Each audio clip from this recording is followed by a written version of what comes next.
Bom, pessoal, seguindo aí na linha de trabalhar com informações textuais, a gente viu as strings, né? E vimos um monte de métodos que a gente pode usar para manipular strings, mudar uma string, procurar uma string, substituir. E aí eu vou falar um pouco aqui sobre uma ferramenta poderosíssima, tá? Que são as expressões regulares. Então é algo mais avançado, tá? Em relação às strings.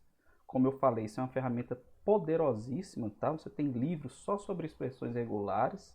Eu vou falar um pouquinho de como a gente pode usar isso para trabalhar com informações dentro de textos, tá? Então as expressões regulares, elas descrevem conjuntos de palavras. Palavras que têm um determinado padrão, tá? Então, o que é uma palavra? É uma sequência de símbolos, definição, né, de palavra, uma sequência de símbolos retirados de um dado alfabeto. E ao conjunto de palavras dá-se o nome de linguagem. Então, isso é uma teoria que vale para qualquer tipo de linguagem, tá, pessoal? Até linguagem natural. Então, toda linguagem é baseada nisso aí. O que é uma linguagem? É um conjunto de palavras e cada palavra são formadas por símbolos que fazem parte de um alfabeto. Isso vale para o português, para o inglês, para o grego, para o russo, né, que tem outro alfabeto, o japonês, o chinês, e também aqui para as nossas linguagens de programação. Então, na linguagem de programação, a gente tem um conjunto de caracteres que você pode usar, tem coisa que você não pode usar, né? Então, é disso que tratam as expressões regulares. E aí, como eu falei, as expressões regulares que nos interessam, elas descrevem padrões de procura, sendo frequentemente utilizadas em operações de procura e substituição. Então, essas expressões descrevem conjuntos de palavras, como eu falei, aqui está repetido, né? E em Python, o módulo que manipula as expressões regulares é o módulo RE, tem a biblioteca RE, que é de Regular Expression, tá? Então, vamos começar aqui pelo método mais básico aqui das expressões regulares, que é o método search. Como o nome está dizendo, né? Search, o que ele vai fazer? Ele vai procurar uma expressão regular em um string. E aí, o método search retorna? Retorna um objeto, caso o padrão expresso por uma expressão regular seja encontrado em um string.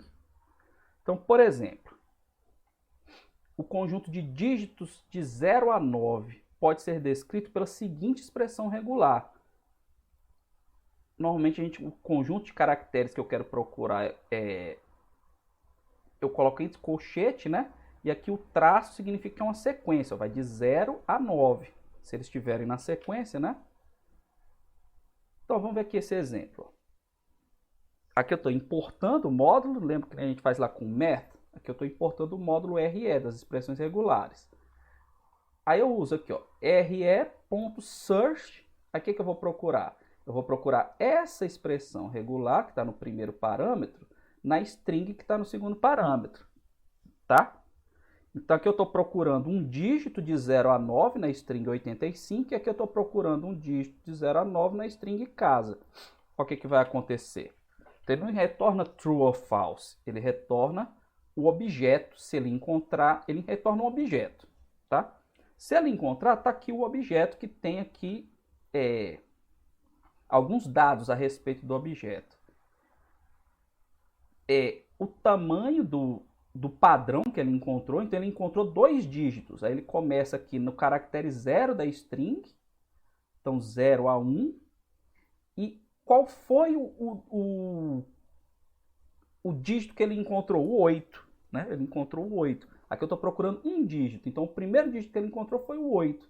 Então, onde que ele encontrou o 8? Na posição 0 e o tamanho dele é 1. Não, ele vai do 0 até o 1. Né? Do 0 até o... É tipo aquele range, tipo a coisa do range, né? 0 até o antes do 1, que é do 0 ao 0. E no caso aqui, na string casa, eu não encontrei o dígito. Aí ele retorna um objeto none, que é um objeto vazio, tá? Que é como se fosse falso. Ele não retornou nada. None, nada. Tá bom? Então isso aqui é mais rico do que simplesmente lá o nosso isDigit, que a gente isalpha, isnum, que a gente viu para string, porque ele retorna um objeto com o qual a gente pode trabalhar as informações retornadas. Aí existe uma série de, como é que eu posso dizer, de símbolos que a gente usa nas expressões regulares, que é como se fosse a sintaxe, né, da expressão regular, quando eu quero para enriquecer a minha busca. Então, por exemplo, o asterisco. Aqui eu procurei, ó, um dígito, tá? Então, quando eu encontro um dígito, ele vai lá e retorna esse um dígito, o primeiro dígito que ele encontrou. Mas se eu quiser procurar mais de um dígito, aí eu uso o asterisco. Então, o asterisco na expressão regular significa que aquele padrão deve ocorrer 0 ou mais vezes. Então, tá aqui, ó. O que eu estou procurando aqui? 0 ou mais ocorrências de um desses caracteres aqui, de um desses dígitos aqui, os números pares, 0, 2, 4, 6 e 8. Tá? Então, ele vai procurar uma sequência desses dígitos aqui. Aí, ó, o que vai acontecer? Quando eu procuro aqui, ó, ele procura, ó, primeiro dígito, 6. Aí ele continua procurando. O próximo está no padrão? Tá, porque o 4 está lá naquele conjunto de dígitos da minha expressão regular. O próximo está no padrão? Tá, que é o 6. O próximo está no padrão? Tá, que é o 6. O próximo tá? Não, 3 não tá. Então, tá vendo? Ó, o nosso match aqui, 6466. E aqui, ó, onde que ele encontrou? Começa na posição 0 e vai até a posição antes do 4, até a posição 3. Então, ó, 0, 1, 2, 3. Tá certo? O chapeuzinho, né, o acento circunflexo na expressão regular serve para testar se o padrão ocorre no início da string. E o cifrão testa se o padrão ocorre no final da string. É o nosso starts with e o nosso ends with, né, lá da string. Então aqui, o que ele está procurando? Ó? Se existe uma sequência, né, de 0 ou mais ocorrências desses dígitos aqui no início da string. E aqui ele manda procurar uma sequência de 0 ou mais desses dígitos no final da string. Então aqui que vai dar de resultado. Aqui dá o 6466 mesmo, que começa, né? Aqui da posição, começa na posição 0, vai até a posição 3. E aqui, ó, quando ele procura no final da string, quem que ele vai achar, ó? No final da string, ele vai achar o 2848, tá? Que começa na posição 5 e vai até a posição 8. Tá certo, pessoal?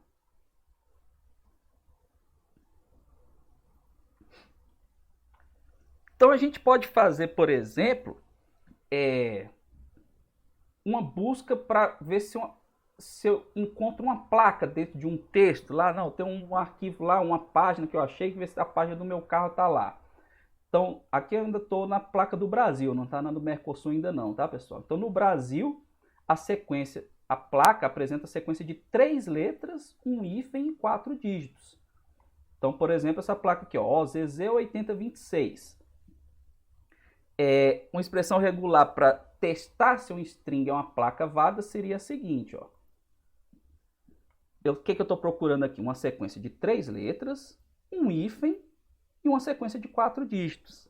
Então, a minha expressão regular é uma letra, seguida de outra letra, maiúscula, né? Seguida de outra letra, seguida de um hífen, seguida de um dígito, seguida de outro dígito, seguida de outro dígito, seguida de outro dígito. Aí ele vai achar isso aqui na minha string, ó. Minha placa é OZZ8026. Achou, né? Onde que ele achou aqui, ó? Ele achou OZZ8026 na posição 14 e esse padrão vai até a posição 21.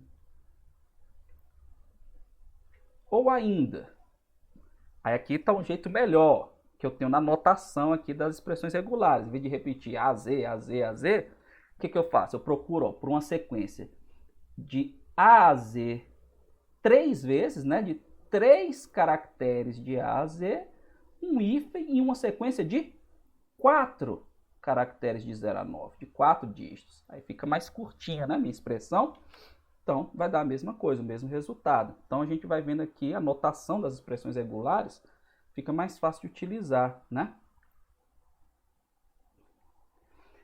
Aí, por exemplo, eu quero testar se um determinado valor, você digitou lá uma coisa, eu quero testar se é um número, tá?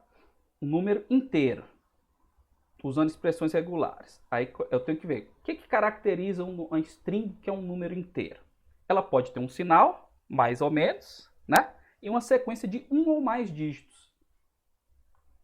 Esse sinal é opcional, né? O sinal é opcional.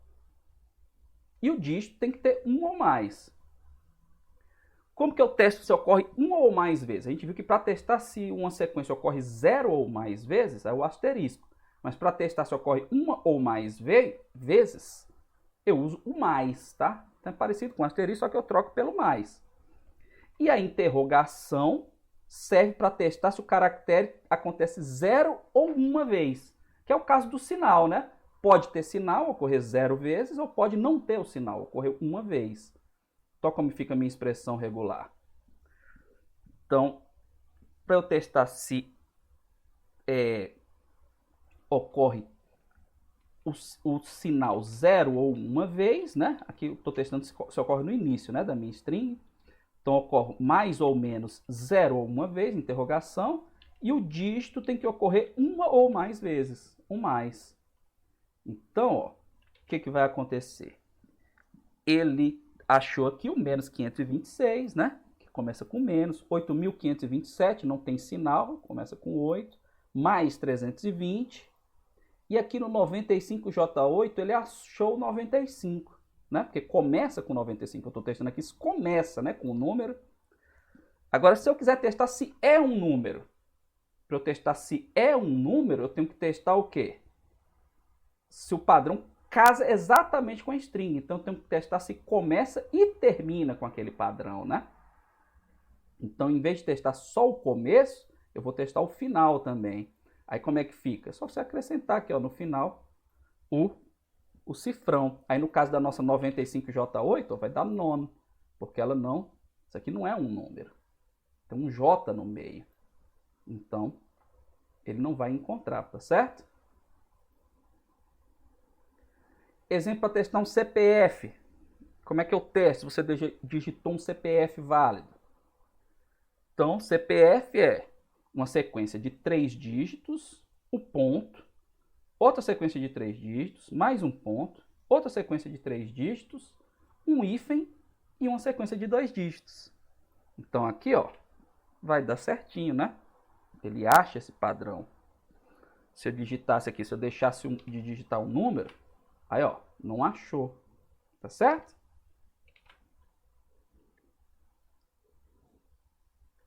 Então, tá aqui de novo um exemplo do o que eu uso para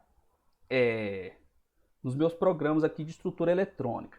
Então, uma das operações que eu faço é otimizar a geometria de uma molécula. Então, eu jogo lá aquele arquivo que eu mostrei lá no exemplo de strings, por exemplo, só que aqui é outro programa, é o Games.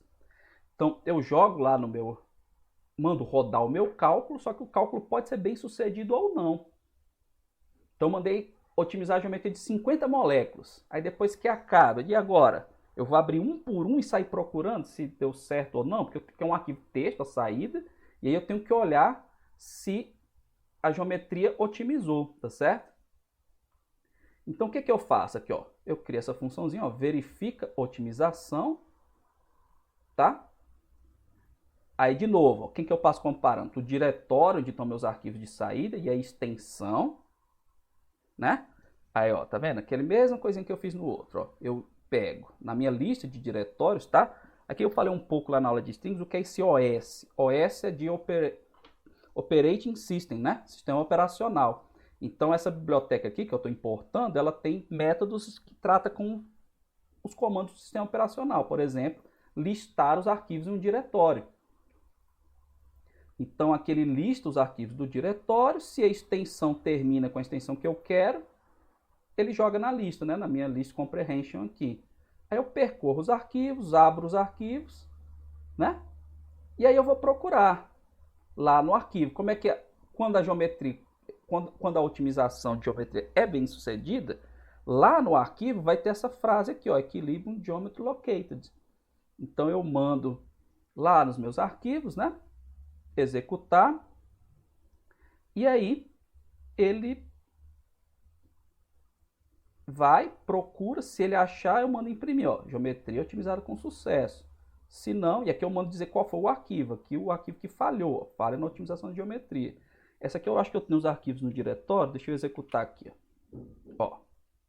Esse composto aqui deu falha, e esses dois aqui, a geometria foi otimizada com sucesso, tá? Então eu passei aqui, ó, verifico a otimização, o diretório é o diretório onde eu estou, quando eu quero passar o diretório local, eu coloco só um ponto, tá? E aqui a minha extensão era gameout, que é o output do games.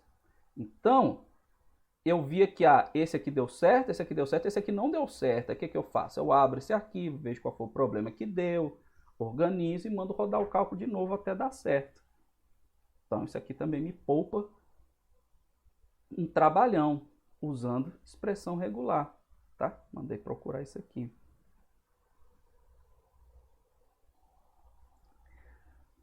Então, outra coisa, ferramenta legal das expressões regulares é que, além de reconhecer o padrão, a operação search ela pode classificar os grupos que existem no padrão na minha expressão regular. E aí basta eu separar os grupos desejados entre parênteses. Então, no caso da placa, eu posso separar o grupo que tem as letras do grupo que tem os números. Como? Eu coloco entre parênteses, tá? E aí, cada coisa que eu coloquei entre parênteses aqui é um grupo que ele cria no meu objeto, na minha expressão regular, que ele retorna aqui, o objeto que ele retorna aqui para a placa. Aí eu vou mandar imprimir, ó, placa.grupo 1 e placa.grupo 2. Aí o que vai acontecer? Ó, aqui ele achou as letras e aqui os números.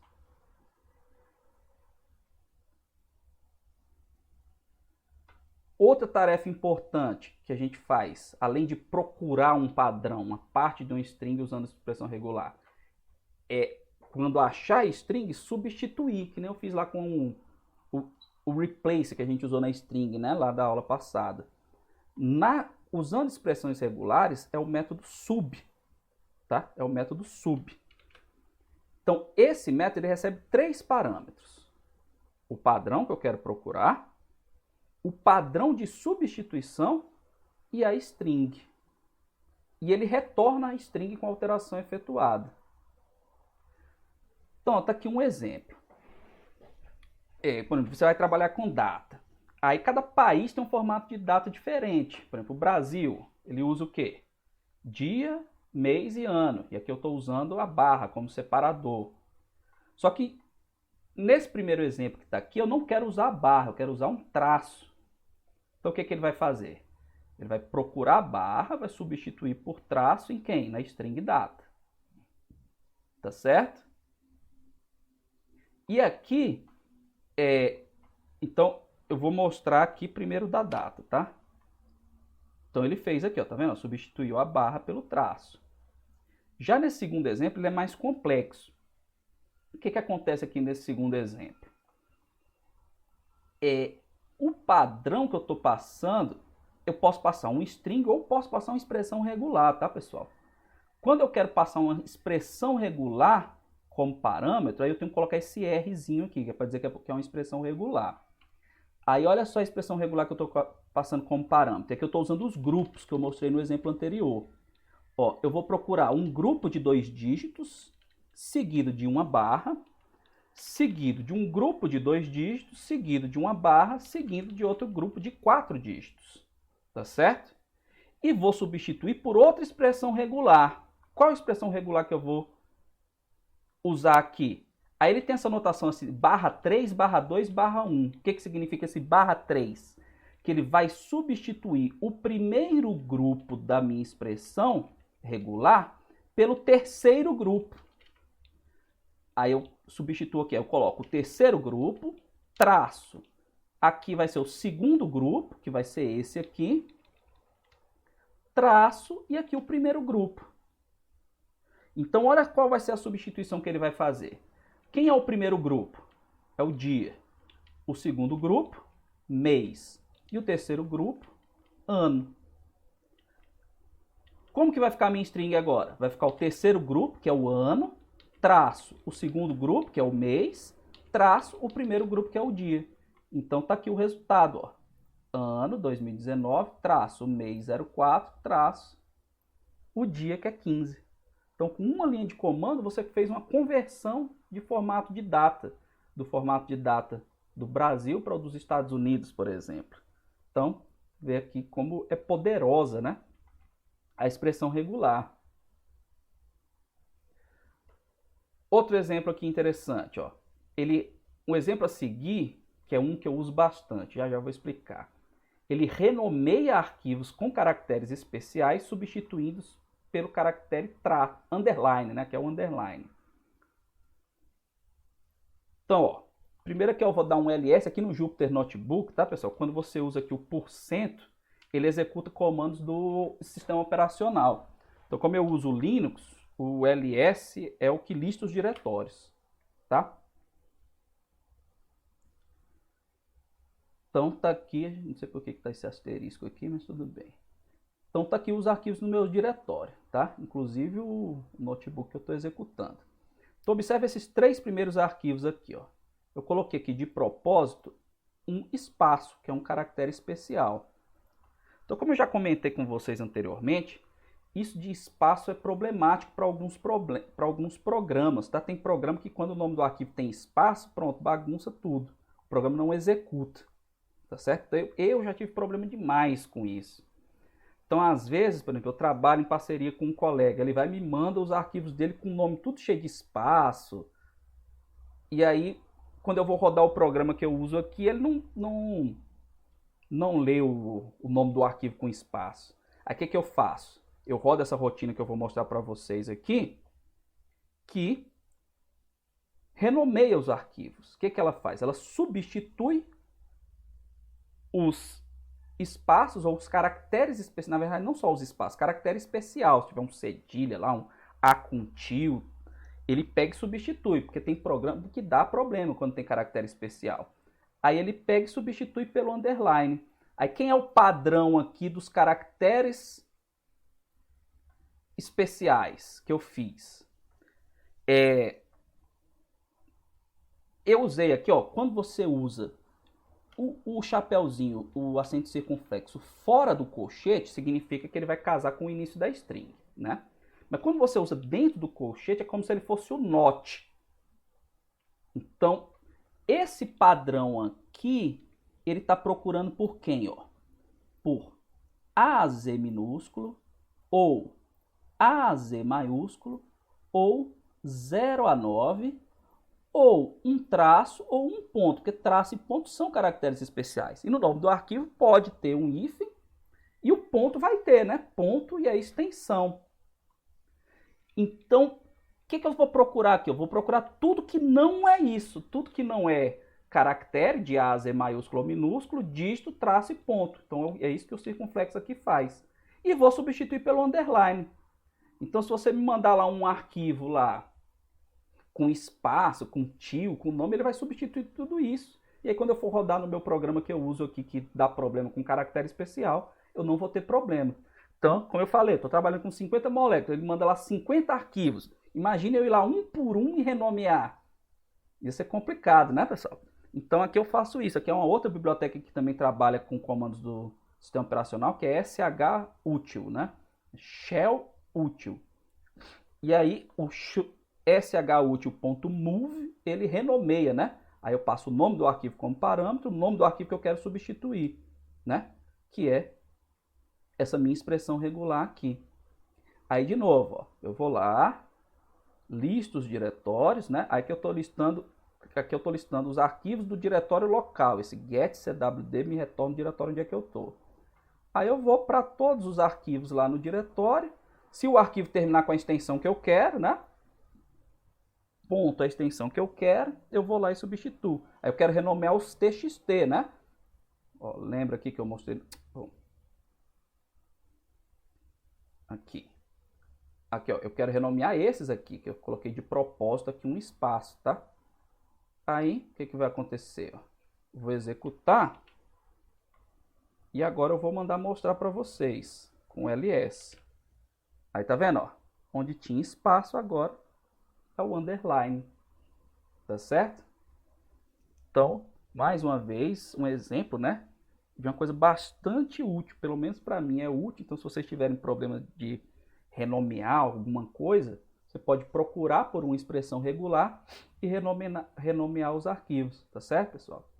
Então, essas ferramentas, métodos de string e a mais avançada, expressões regulares, são ferramentas importantes para você tratar dados que vêm no formato de texto, buscar informações, alterar informações dentro de um arquivo texto, dentro de um texto enorme, ou um monte de arquivos que você precisa manipular e fazer alguma alteração.